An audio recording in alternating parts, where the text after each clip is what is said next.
يا زهور الروض ميدي أسمعي ليلي نشيدي.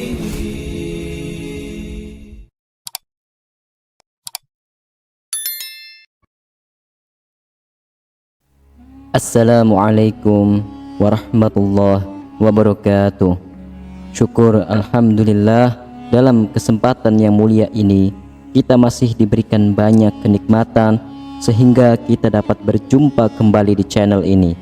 Marilah kita senantiasa bersolawat serta salam kepada junjungan kita semua, yaitu baginda Nabi Muhammad sallallahu alaihi wasallam. Allahumma sholli ala sayyidina Muhammad wa ala ali sayyidina Muhammad.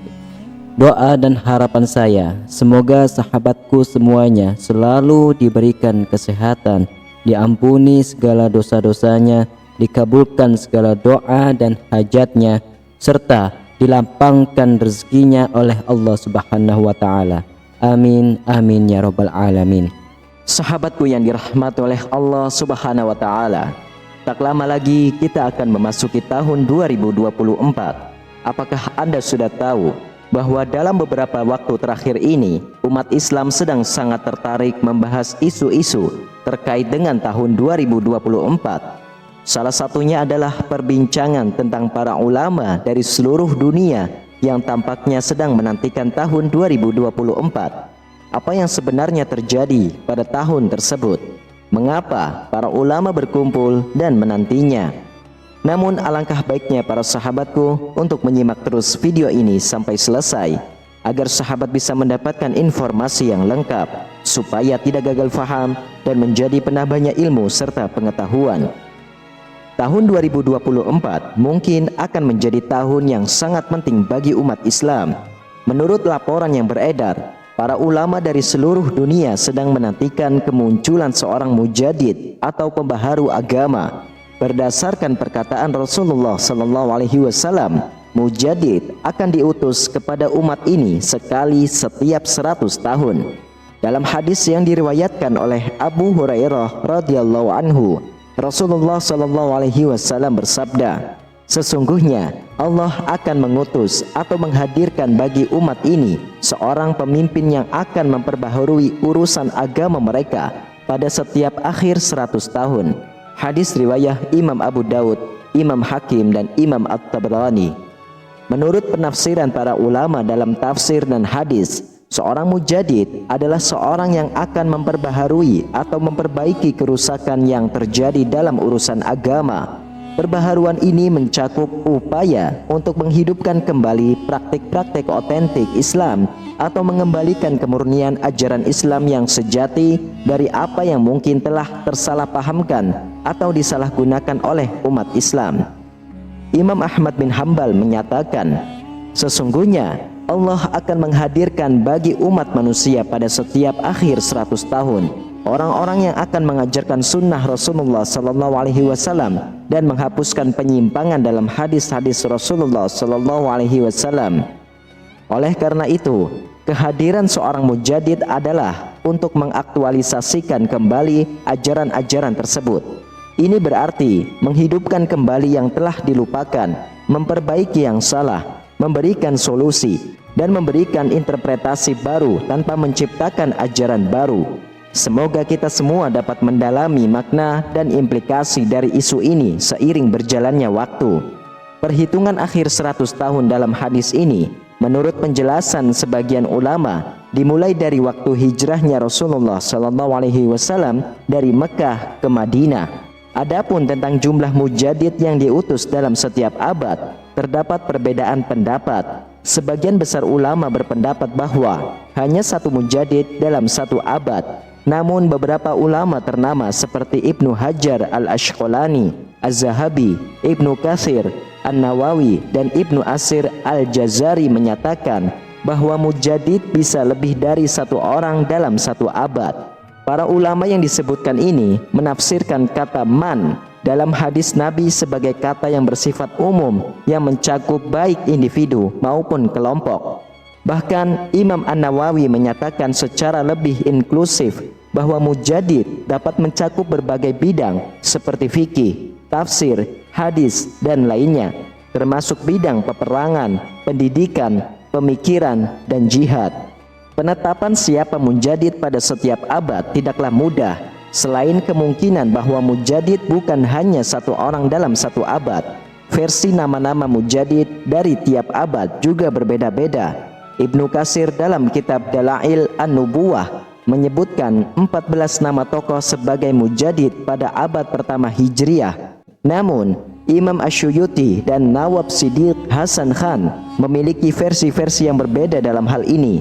Meskipun terdapat beragam pendapat, satu hal yang pasti adalah bahwa mereka yang diutus sebagai mujadid bukanlah individu sembarangan. Mereka adalah orang-orang yang terpilih yang memenuhi syarat dan kriteria tertentu. Menurut Imam Ibnu Ziyad dalam kitabnya yaitu Ghoya Talqis Al-Murad fi Fatawa Ibnu Ziyad, untuk dikategorikan sebagai mujadid, seseorang harus memenuhi beberapa syarat khusus yang telah disepakati oleh jumhur ulama, termasuk melebihi usia 100 tahun, memperbaiki sunnah, dan memiliki pengetahuan yang mendalam dalam seluruh cabang ilmu. Mungkin sampai di sini ada yang bertanya-tanya, lantas mengapa para ulama seluruh dunia menanti mujadid di tahun 2024? Jikalau ternyata perhitungan akhir 100 tahun dimulai dari tahun hijrahnya Rasulullah dari Mekah ke Madinah, alias tahun 1 Hijriah, bukankah syarat yang mesti dipenuhi harus melampaui 100 tahun? Sebagaimana pendapat Ibnu Ziyad, dan bukankah tahun 2024 itu bertetapan dengan 1445 hingga 1446 Hijriah, yang itu berarti masih jauh dari kata akhir 100 tahun dari abad ke-15 Hijriah. Ternyata di sini ada ulama yang menghubungkan 100 tahun dimulai dari keruntuhan kekhalifahan Islam yang terakhir.